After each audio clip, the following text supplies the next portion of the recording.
Fellow citizens of Nigeria, my name is Just Adetong. So I've received countless calls, chats, and whatever, and everybody has been saying, Just Adetong, what's your take on Natasha Akpoti and the Senate President? First of all, I don't have a single take on this matter. Rather, I have a stand. A stand for the fact that we are women. A stand for the fact that we must come out publicly to defend ourselves. A stand that as women, as young girls, we must stay firm to protecting our gender. My stand is very straight and simple, that together we bear one name, regardless of our status, regardless of our pedigree, regardless of our position. A woman is a woman, and a mother is a mother. Now, Natasha Akpoti's case affects every single woman out there. And my stand is, no matter what, Natasha was rude. Natasha shouldn't have used this as a baiting. She tried to use the sexual harassment as an instrument to fight. She didn't speak when she needed to speak, and all of that could be right or wrong. But our stand still remains. We will not allow anyone, no matter how big you think you are, to reduce our strength and our commitments as women and mothers in the society. Whether they have a personal vendetta is not the issue. This is not about Natasha. This is about Natasha's gender. And she is a woman like me. There's something that I preach every time. And it's a spirit of togetherness. When something affects one woman, when something affects one child, when something affects one female, it affects every one of us. If then they call woman Olosho, or then they call us Ashawo, they no get particular woman who then they call Ashawo. If they want to abuse, say you be Ashawo, then go call you, say you be Ashawo. And as a fellow woman, when you see somebody calling a fellow woman an Ashawo like you, shame they reap for our face. If people in high positions will suspend a female on the grounds that she has accused the Senate President of sexual harassment. What you're trying to do is you're trying to drain the battery and the energy of every woman out there to learn to keep quiet in the face of adversary. To learn to keep quiet because of the shame. We would have preferred if the Senate President steps aside as a man who claims that he has four females and who has shamelessly turned the house into a kiss-a-thon and a love-a-thon competition because the Uduagas come to kiss affectionately in public. Suddenly, the wife of the Senate President has started to render kiss to show compassion and support to her beloved husband.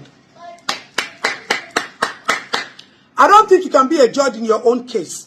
And the Senate has proven to us that it seems like there's a cult and a cabal going on. It would have been better if Natasha was properly investigated and Natasha was found lying and then Natasha is punished.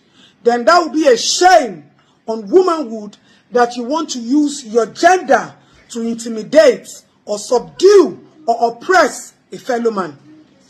The narrative in the public space is that Natasha was suspended. I've seen a lot of our adults, women coming on the media space.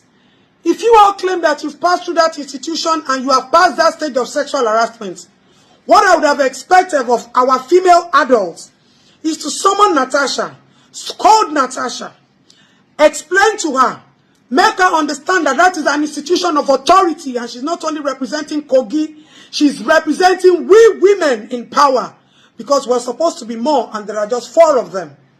So Natasha is like a standalone now who has to fight the feminine battle. No, she's not standing alone in this.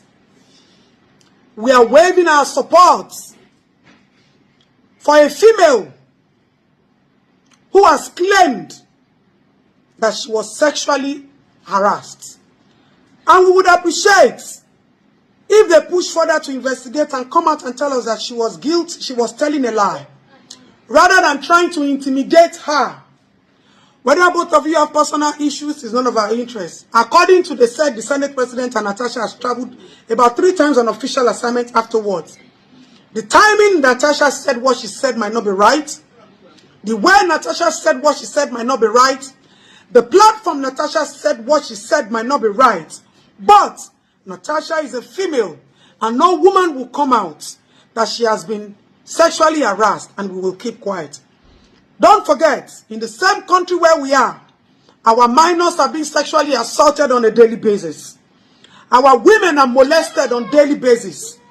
And a lot of them cannot come out to talk because of the fear of oppression and intimidation.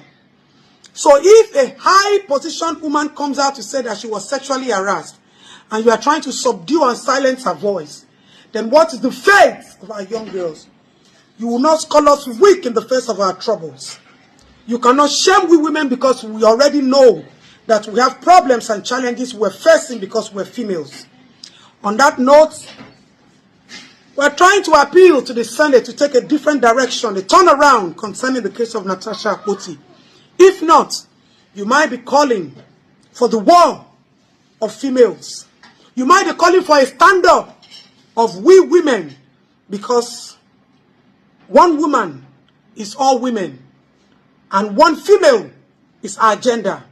And we owe an allegiance to stand up anytime, any day, regardless of how big or how small you are.